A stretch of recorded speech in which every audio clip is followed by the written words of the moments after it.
Hello again, welcome to another edition of the Real Ale Guide. Thank you to Chris Latey for filming Real Ale in 140. We are going up to the Celt Brewery in Caerphilly to do a brewery tour, beer and food matching, and a few other things with Tom, the head brewer. Just pulled into Caerphilly now, which is, look at that, spot on. Yeah, we got everything, so I'm going to cut now, come back when we're at the brewery. Cheers! Okay, we're here at the Celt Brewery. Hello Tom. Hi there, nice to see you again. Nice to see you. Well, we're at the brewery, should we have a look, see what's inside? And, yeah, come with me, no problem. Do a brewery tour.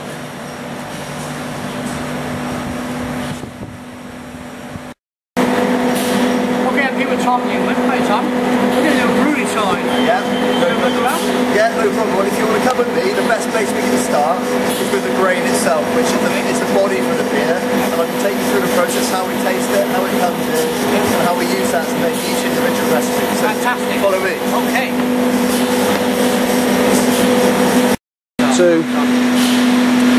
Okay, so here we are in the grist area. This is where we have our fresh grain that comes in. What I've got here is a sample of some crystal. Oh, look at that. So if I do some of this, one of the first things we do before we make any beer is taste the grain. And with this you can taste an almost caramelly sort of chocolatey sort of texture. Well, this is the ingredient that we use in lots of our beers. A good example is the beer that we brewed yesterday, Celt Dark Age. Okay. So you can really notice some characteristics coming through like chocolate, like caramel. And this forms a body for every good sort of dark beer you're making. Okay, that's really good.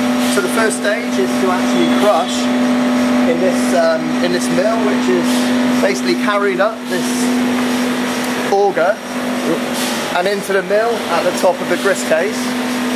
We always crush this freshly, so it gives you the best flavours when it comes into the brew. So we always do that on the morning of the brew. If we leave it overnight or if we leave it for too long periods of time, we find that you get characteristics coming through and extraction which isn't preferable for making the beers. So this is where the process starts, and it's probably one of the most important stages to get your mash right, which I'll bring you on to next.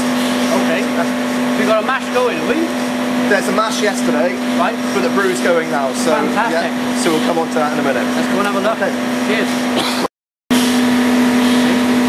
Okay, so now we're at the bottom level, so by gravity, the next stage is to actually run all of the grist into our mash tun, which we do by striking with hot water to get a desirable temperature that we're looking for in the mash.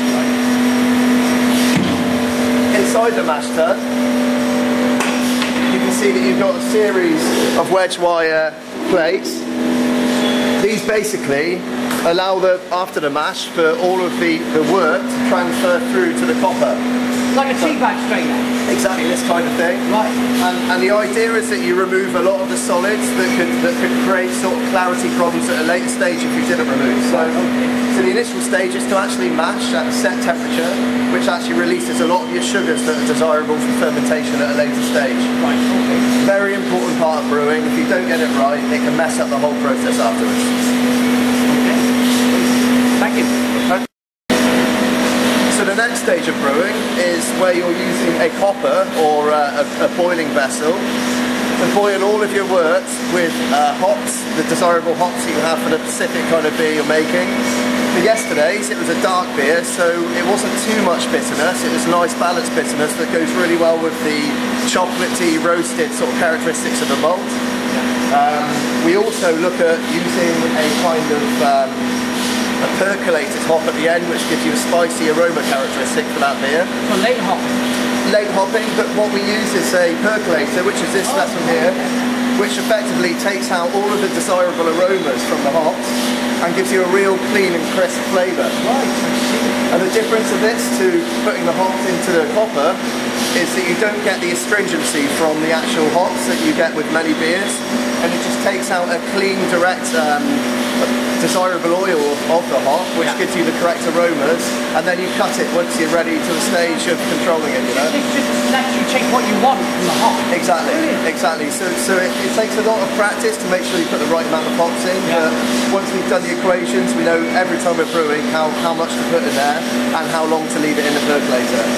And it's the same with the boiling process, it's all about timing. So this is where you get the bones of your aroma and your bitterness. So what hops are used here in the brewery? Is it more the traditional British hops, or do you use the American, the New Zealand? It depends very much on the beer. Now there's some fantastic British hops, the likes of First Gold, for example. We use a lot of First Gold, but also we've got Fuggles and Goldings, which are both very traditional hops, and with a blend of many Atlantic hops or New Zealand hops, you can make some fantastic mixtures of beers, whether it's spicy, whether it's piney, whether it's aromatic, or even whether it's a fruity beer. You can do lots of things to create different flavours, and that's the art of using the copper at different boiling sort of lengths and different aroma additions of hops. It gives you the right sort of result with the beers. Fantastic. Cheers. No problem. So what are these vessels here, Tom? These are unitank fermenters. They're what we use for fermenting our beer once we've transferred the final beer, the green beer, into the vessel. So these effectively are where you add the yeast, you pitch the yeast at the right quantities, and then it's allowed over a period of around 4 to 6 days to ferment out to the correct desired parameters. So this is really where the beer is turned from sugar into alcohol to give you the right sort of ABV you're looking for each characteristic beer.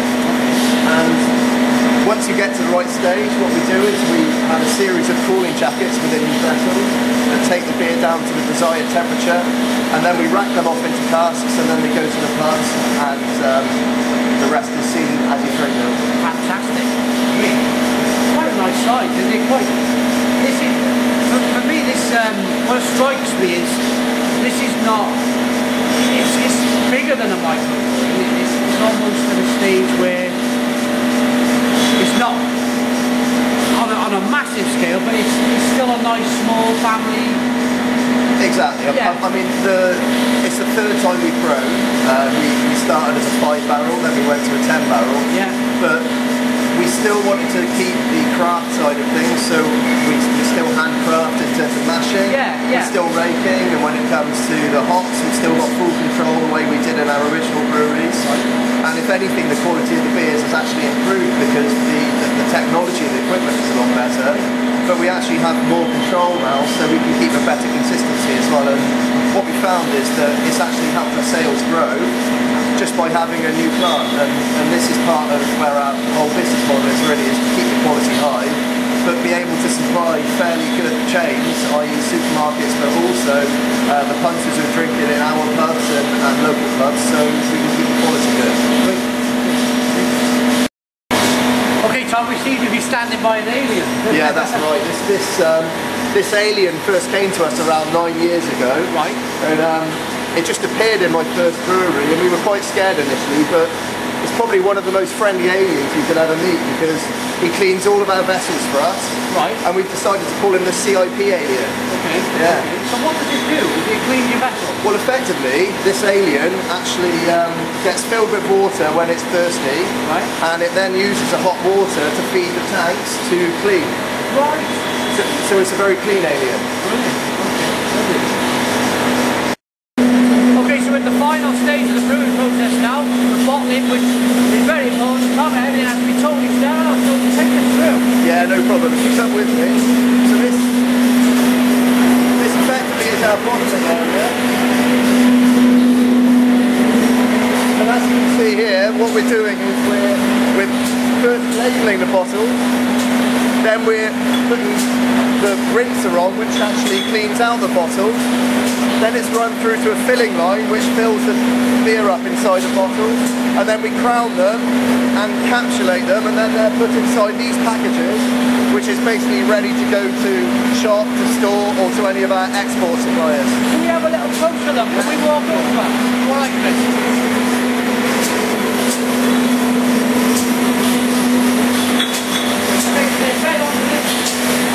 About here for that. And this is where they're labelled.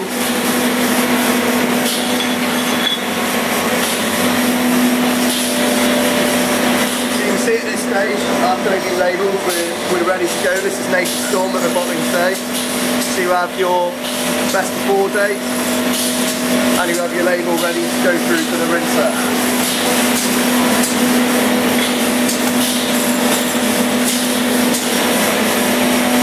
Oh, look at this. So the next stage is where you're rinsing the bottles. Here what we have is a dilute solution of PAA, that's peracetic acid, apart from when they're organic, and in that case we just rinse with water. And what this does is it gives just a quick clean out of the bottle to make sure that everything's clear.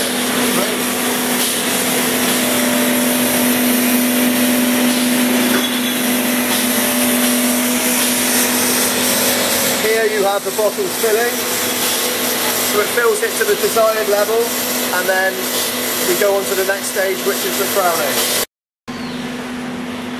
Okay, so we're going to do a quick interview here in this rather cool meeting room, which is Tom's.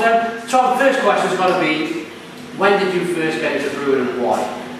Well, originally I was studying water engineering, and it was a natural movement to go from water engineering to brewing, because 98% of the water in brewing obviously creates the ingredient that we're using for the beer, you know, so getting the right complexion, getting the right balance of the water is critical for brewing. I was home brewing, I just thought it was to have a bit of a change in direction. There's nothing better than to produce the liquid nectar that we're drinking at the moment, you know. So, we've just been around and done the tour, and it's a fairly decent sized operation you've got. Yeah. You're getting out all over the world. Yeah. How long has it taken you to get to this stage? It's taken around a decade, but probably 9.5 years now. There's been a few substantial things that happened, like when Smiles Brewery unfortunately went under around 6 years ago.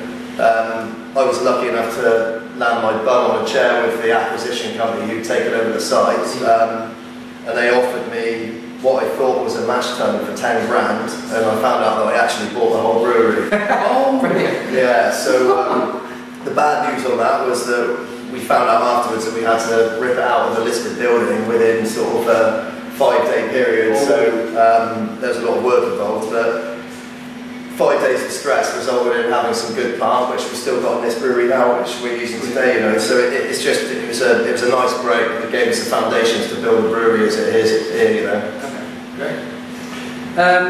So Tom, could you go through some of the range and is it an extensive range? Yeah, we've got the Celt Experience is a premium range of ales which essentially are all produced in a bottle. So they're all organic, they're all using what I call modern hops, so they've got a blend of some great British hops, but they also use some nice citrusy or spicy Atlantic or New Zealand hops. They've all got a clean, crisp characteristic, and they're all award-winning beers, so they've done very well in either SIBA, Camera or True Taste competitions. Picked up an award last night? Yeah, last night we picked up an award which was out of the whole of the UK for our Celt Dark Age. It's actually the same recipe as a previous brew that we did with Newman's called Cape Bear Stout. The Celt is organic, the Cape Bear Stout wasn't organic. So yeah, that beer picked up a bronze, which is great. So yeah, thank you very much. And this beer we're drinking now is currently the True Taste Champion Beer of Wales. It's the Celt Golden. You'll notice this has got quite a clean, crisp sort of characteristic to it, which follows through with quite a nice citrusy aroma. Yeah. Yes, it certainly does. I'm just getting it. Is it Cascade? It's Cascade and a touch of First Gold, and there's also a couple more hops that we put in there for measure. But yeah, it's aromatic, it's clean, it's crisp, and it's a really good accompaniment for a lot of spicy foods, or even sort of fish, maybe something like salmon that you can cut through as well. But yeah, a good beer for blending with different varieties of food. Just touching on that, we're going to be doing a food and beer tasting in an hour or so's time, so we'll catch that on the channel. But just briefly, how important do you think beer and food is as a match? Critical. I mean, the whole wine industry has been based on very much a food scenario where you're eating your dishes with a certain variety of wine, and it's probably been the known thing for hundreds of years now, but beer has been much associated with drinking in a pub, or maybe the man at the end of the week having a pint to finish off what's been a hard week's work, and even the association with the old working class minds and people finishing off at the end of the day with a nice carbohydrate dose, essentially. Well, what people have missed out is that you can do incredible things with different varieties of beer. So whether it's a Weiss beer, whether it's a golden beer, even some of the darker beers, you know, they blend with all different kinds of foods, and whether it's very bitter, whether it's got a very deep body to it, whether it's crystally or whether it's chocolatey, they just match with different varieties of main courses, starters, desserts, and it's just a minefield. You know, there's so much you can do with beer that it's an explosion internationally now. People are realising that restaurants and outlets can run their business based on beer matching with different varieties, you know. Don't remember the kind of the gourmet beer end of things here, because the beer still exists, the kind of big batch of carbs at the end of the week. Yeah, totally. This isn't what you're producing. But. No, that's right. I mean, we're being organic and going for a quality looking beer. What we're doing is we're aiming really at the high end market. But we're not trying to alienate ourselves, exclusive pun, I don't think the alien was in our best alienate ourselves from an industry effectively where we have the opportunity to sell also to the regular person. So we're not one of these companies that only sells to high end, we also sell to Asda and Tesco. Because we want to reach everybody. We want to give everybody the opportunity to try quality beer, and that's very much where we are, you know, and we're looking to grow in a way that we control the quality of the beer, but we still give everybody the opportunity to taste the beer. So it's democratic, isn't it? Because a beer, whether it's good or bad, there's much difference in the price. So you can go out and get tapped, you can get something in the premium end of things. Yeah, totally. Yeah, and I think the good thing about our beers is that the actual packaging itself represents what kind of beer you're buying. We've invested into good quality bottles, labels, capsulating them, and people know what they're getting before they even taste it. And then obviously our job in the brewery is to maintain that the quality stays good and that it remains as an award-winning, incredible organic tasting beer, which is where we are really with all of our brands. How, over the last 4 to 5 years, or maybe a bit before that, we've seen an incredible boom in real ale and craft beer. How much do you see the boom continuing, and can you see it in the future where beer is going to do a wine? Like a wine did in the 70s, everybody it was fashionable to drink wine, and it's still today. Can you see beer doing that? I think from what's coming from America? I think hitting a two-pronged answer there. I think that beer already is doing that, particularly overseas. People are really going for it now with beers and matching with foods, and really restaurateurs or bar managers, the ones who are stretching out and trying to do these things, you know, they're the ones who are successful at the moment. But I think the question is aimed at probably, is it sustainable? Yes. And yes, it is sustainable because it's not just a joke. The beer is actually there as a flavour and as a characteristic that people are going to grow into and realise that, you know, it's not just all about a liquid that's got alcohol, and it's actually about something that's got incredible flavours to it. You know, we've got golden beers that give you the answer for the Sauvignon Blancs, you know, and we've got brown beers that give you the answers for some of the reds, you know. But then we can add dark beers, we can add Weiss beers, you know. There's a complexion out there that really can create some kind of explosion with different varieties of foods. And obviously, I'm very passionate about this movement, and for us, we're trying to do different things with the beers to give people the opportunity to try different flavours. So there's nothing like an IPA to cut through a curry. Oh, totally, exactly. And not only that, an IPA can cut through a lot of things, you know. But then you can have a different style IPA that would work differently with other things, you know. And this is the thing with beer; it's not just one style.